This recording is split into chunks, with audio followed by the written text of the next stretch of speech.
Ada satu orang di antara kita, mungkin tahajudnya 10 rakaat setiap malam, duhanya 12 rakaat setiap pagi, baca Qur'annya one day one juz, satu hari satu juz, malamnya one night one juz, satu malam satu juz.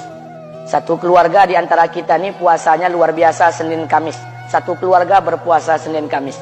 Tak cukup puasa Senin Kamis, dia puasa Nabi Daud. Sehari puasa, sehari tidak, sehari puasa, sehari tidak. Tak cukup dia puasa Nabi Daud, dia puasa-puasa sunnah lainnya. Istrinya nutup aurat dengan sempurna, pakai nikob, pakai cadar, pakai purda, pakai manset, pakai kos kaki. Suaminya 5 waktu ke masjid tak tertinggal takbiratul ula. Anak-anaknya di pondok pesantren hafiz dan hafizah. Tiap pagi berinfak, tak pernah menggunjing orang. Quran terjaga, aurat terjaga, tahajud terjaga, 5 waktu terjaga, duha terjaga, Quran terjaga, puasa terjaga. Sempurna satu keluarga amalnya. Tapi sudah 8 tahun dia tak tengok ayah ibunya. Sudah bertahun-tahun dia tak nyapa kedua orang tuanya. Sudah bertahun-tahun dia tak berhubungan baik dengan ayah ibunya. Sudah berminggu-minggu dia berkelahi dengan ayah ibunya.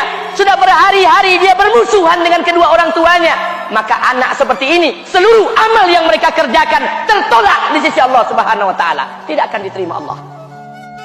Sebaliknya, kalau ada di antara kita hari ini yang pandai melayani ayah ibunya, tidak ada uang ayah ibu dia kasih uang, tak ada rumah ayah ibu dia buatkan rumah, sakit ayah ibu dia bawa ke rumah sakit, dirawat ayah ibunya dia jaga, kotoran ayah ibunya dia bersihkan pakai tangannya sendiri. Ada di antara kita hari ini yang membersihkan kotoran ayah ibunya lebih dia nikmati daripada makanan yang ia sukai. Begitu luar biasanya dia melayani ayah ibunya. Tapi dia tinggalkan sholat, dia injak-injak perintah Allah, dia tinggalkan perintah Allah dengan mutlak. Maka kebaikan satu orang anak ini kepada ayah ibunya seluruhnya tidak diterima Allah Subhanahu wa taala. Atau jangan-jangan inilah yang menjadi penyebab amal kita tak diterima Allah.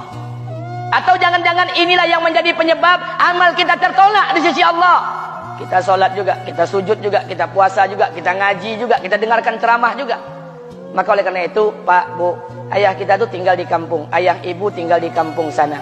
Terkadang ayah ibu kita tak sekolah, SD, SMP, SMA tak tamat. Dia sekolahkan kita SD, SMP, SMA, S1, S2, S3 dengan harapan hidup kita lebih baik daripada keadaan dia sekarang. Tapi apa yang membuat kita jarang untuk menjenguk mereka? Saya ingin sampaikan buat kita bersama. Ayah ibu kita tak tahu kita ni eselon 1, eselon 2, Pak. Ayah ibu kita tak tahu pangkat PNS kita 3A, 3B, 3C, 3D, 4A, 4B, 4C, 4D. Ayah ibu kita tak tahu kita ni public figure. Ayah ibu kita tak tahu dan tak mau tahu. Yang dia tahu kita ni anaknya. Ayah ibu kita tak tahu kita punya sawit berapa. Ayah ibu kita tak butuh mobil kita. Dia tak butuh rumah kita. Tapi yang dia butuhkan kita. Apa yang membuat kita jarang untuk menjenguk mereka? Tahun 2016 di Masjid Damai Langgeng, saya diundang ceramah di sana. Habis pulang ceramah, saya baca WA SMS. Ada seorang ustadz Pekanbaru kirimkan WA dengan saya.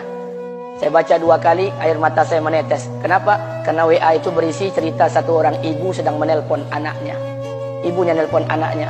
Assalamualaikum nak. Waalaikumsalam, kata anaknya. Kata ibunya, nak, sudah 1 bulan kau tak tengok ibu. Apa yang membuat engkau berhalangan, nak? Apakah kau sibuk dengan pekerjaanmu? Minggu yang kedua ibunya telepon lagi. Assalamualaikum nak, kata anaknya. Waalaikumsalam. Kata ibunya, nak, ibu dapat kabar apa engkau baru beli mobil baru. Apa betul nak? Kata anaknya, betul bu. Kata ibunya, alhamdulillah nak, ibu bangga kau pandai menyenangkan hati anak istrimu. Minggu yang ketiga ibunya telepon lagi. Assalamualaikum nak, kata anaknya. Waalaikumsalam. Kata ibunya, nak, ibu dapat kabar bahwa engkau baru beli rumah baru. Apa betul nak?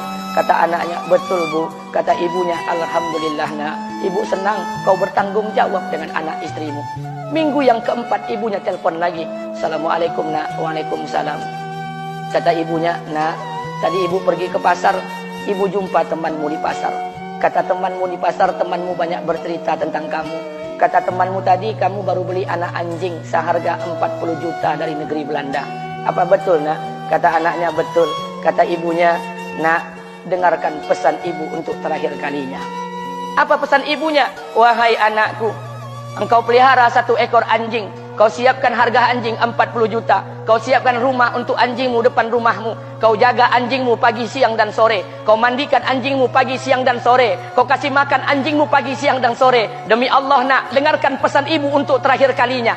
Apa kata ibunya? Demi Allah nak, demi Allah, Kalau seandainya Allah menciptakan ibu, kalau seandainya Allah menciptakan ibu untuk yang kedua kali di muka bumi ini, nak, demi Allah, ibu tak ingin terlahir sebagai manusia. Ibu ingin lahir sebagai seekor anjing, biar berada depan rumahmu dan melihat wajahmu setiap hari. Ibu kita tak butuh harta kita, Pak.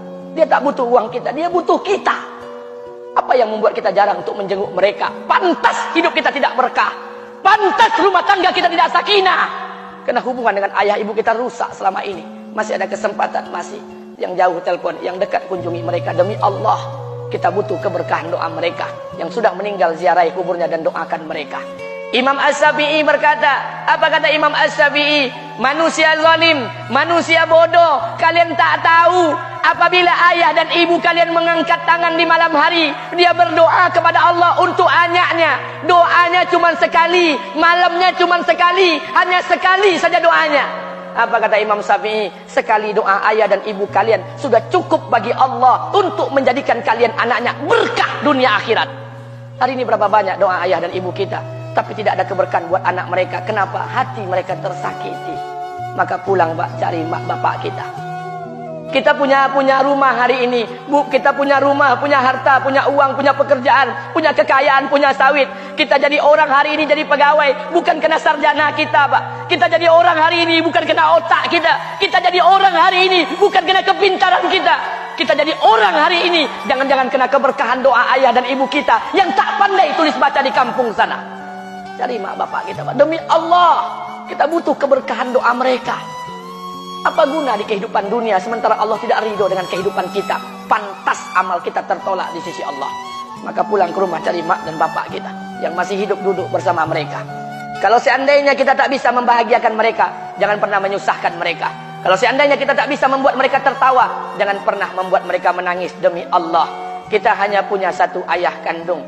Kita hanya punya satu ibu kandung. Tidak akan ada ayah kandung yang kedua. Tidak akan ada ibu kandung yang kedua. Harta kita cuma satu. Ayah kita cuma satu. Ibu kita cuma satu. Tidak akan ada ayah kandung yang kedua. Tidak akan ada ibu kandung yang kedua. Pangkat jabatan bisa dicari. Harta bisa diraih. Kesempatan membahagiakan ayah dan ibu kita hanya sekali di kehidupan dunia ini, Pak. Pulanglah. Ketika mereka memanggil, tinggalkan istri, tinggalkan pekerjaan, tinggalkan semua proyek kita. Demi Allah, datangi mereka. Kata Nabi, sesaat kalian duduk bersama ayah dan ibu kalian akan mendatangkan keberkahan.